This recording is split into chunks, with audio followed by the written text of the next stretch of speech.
প্রশ্ন করেন। আপনি জানেন যে সৌদি সরকার আজকে একটা ডিক্লারেশন আসছে, সেটা হচ্ছে এখানে আপনি জানেন যে লক্ষ লক্ষ শ্রমিক কাজ করছে। তো এই যে শ্রমিকদের আজকে ইকামা মওকুফ করার যে একটা ডিক্লারেশন আছে, এই ব্যাপারে আপনার অভিমত কি, বা আপনার কেমন লাগছে এই জিনিসটা শুনে? জি, ধন্যবাদ আপনাকে। আজকে ইতিমধ্যে আমরা দেখেছি যে সৌদি আরব মন্ত্রিসভা থেকে একটি খুবই সুন্দর একটি উদ্যোগ নিয়েছেন, যেটা শিল্প খাতে প্রবাসীদের যে ইকামা ফিটা ছিল সেটা পুরোপুরি মওকুফ করে দিয়েছেন।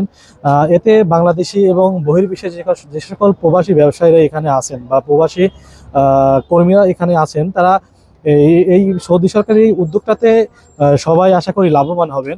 কারণ এখানে সৌদিতে যারা এখানে ব্যবসা করতো তারা অধিক পরিমাণের লাভ তাদের সৌদি সরকারকে দিয়ে দিতে হতো। সৌদি সরকার এটা বর্তমান মকুব করে দিয়েছেন।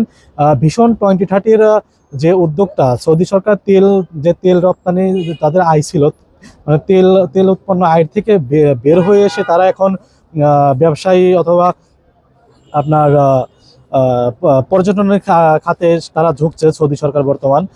আশা করি সৌদি সরকারের এই উদ্যোগ সফল হবেন এবং প্রবাসীদের জন্য এটা খুবই গুরুত্বপূর্ণ একটি উদ্যোগ বলে মনে করছেন সকল সর্বস্তরের প্রবাসীরা। ধন্যবাদ। ঠিক আছে।